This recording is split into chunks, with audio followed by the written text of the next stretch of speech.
झोपेतून उठून म्हटलं ना तरी देखील तुम्ही ढोकळा तयार करताल. ज्यावेळेस असेल तुमच्याकडे हे ढोकळा प्रीमिक्स करण्यासाठी खूप जास्त वेळ द्यावा लागत नाही किंवा वेगळं काही साहित्य आपल्याला बाजारातून विकत आणावं लागत नाही.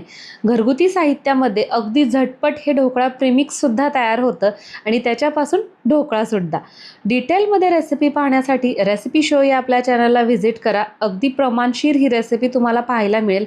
आणि हो, तुम्ही जर घर सोडून राहत असताल ना तर त्याच्यासाठी अगदी हलके फुलके नाश्त्याचे प्रकार करण्यासाठी माझ्याकडे एक सुपर गॅजेट आहे. ते म्हणजे 1.2 लिटर कॅपॅसिटी असणारं Agaro Regency multicook kettle with steamer. याचा सरफेस वाईड असल्यामुळे याच्यामध्ये कुकिंग करणं जास्त सोयीचं जातं. हा आहे 360 अंश डिटॅचेबल पॉवर बेस. सोबतच आपल्याला इथे 2 टेम्परेचर मोड मिळतात. केटल सोबत आपल्याला 4 प्रकारच्या ॲक्सेसरीज मिळत आहेत. हे आहे स्टेनलेस स्टीलचं रॅक, त्यानंतर हे एक बॉयलर देण्यात आलेलं आहे, प्लॅस्टिक बाउल आणि हे स्टेनलेस स्टीलचं स्टीमर देण्यात आलेलं आहे. काही नाही, ढोकळा करण्यासाठी आपण काय केलेलं आहे, 1 कप प्रीमिक्स घेतलंय, त्याच्यामध्ये 1 टीस्पून तेल टाकून घ्यायचंय, आवश्यकतेनुसार पाणी आणि छान असं याचं बॅटर तयार करायचंय. आणि या बॅटरमध्ये आता मी इनो टाकून घेत आहे, साधारण अर्धा चमचा.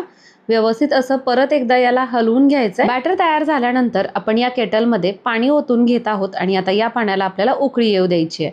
पाण्याला उकळी येते तोपर्यंत तयार मिश्रण आपण ह्या प्लास्टिकच्या बाउलमध्ये टाकून घेत आहोत. प्लास्टिकच्या बाउलला अगोदर थोडंसं तेल लावून घेतलेलं आहे. केटलमध्ये जे पाणी आपण उकळी येण्यासाठी ठेवलेलं होतं त्याला उकळी आलेली आहे. त्यामध्ये हा बाउल ठेवून घेऊयात.